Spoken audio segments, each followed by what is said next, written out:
Má þá ekki orða það sem svo að þú eigir að það eigi að kjósa þig af því að þú sért kona? Nei, það var ekki að kjósa mig af því ég kona. Það var að kjósa mig af því að ég maður. 29 June 1980. The world watches in surprise and admiration as the citizens of a small country in the far north of Europe elect a woman as head of state for the first time in history. Mér líður svolítið einkennilega, ég verð að játa það. Þetta hefur verið sérkennileg nótt og já, þetta var svona dálítið lengi að ráðast hvernig myndi fara. The next day, a huge crowd gathers to cheer Vigdís Finnbogadóttir, the new President of Iceland. Icelandic politics changed forever, and an inspiring new page in world history has been written. In 1974, men made up 96% of all local government representatives.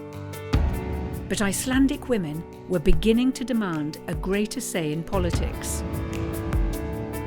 On United Nations Day, 24th of October 1975, tens of thousands of women stopped work and marched for gender equality.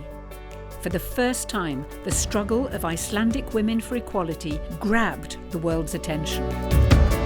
The face of Icelandic politics was changed by Vigdís's run for president and subsequent election.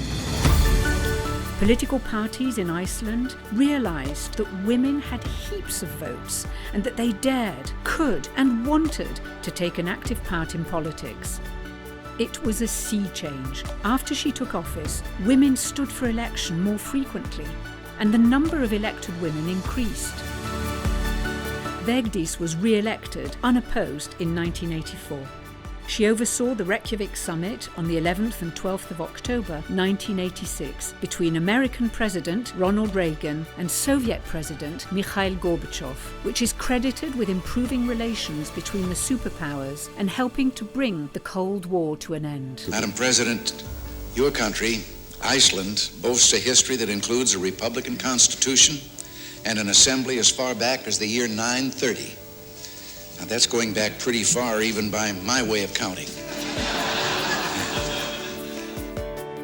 During Vigdís's presidency, Iceland's relations with the outside world flourished, mostly in the areas of education, culture, and the sciences.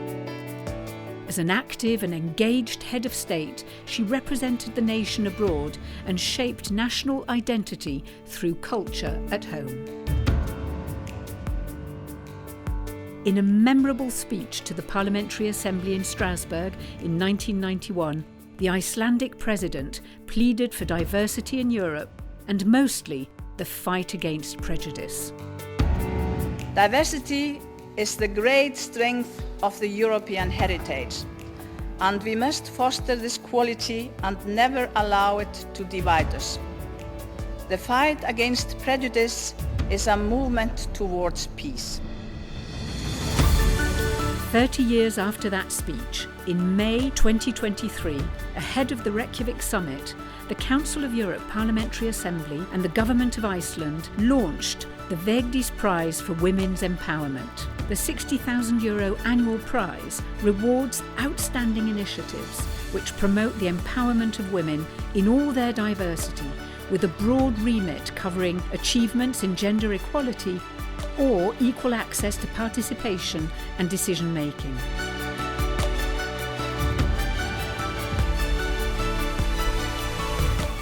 Four decades ago, the election of a 50-year-old, divorced, working single mother and her unprecedented 16-year term in office gave an entire generation of Icelanders the gift of a giant step towards equality.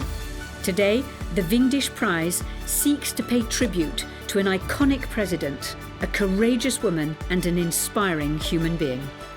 Ég held að það besta sem að forseti getur óskað sér ef hann getur fengið þjóðina til þess að þykja eilítið vænt um sig.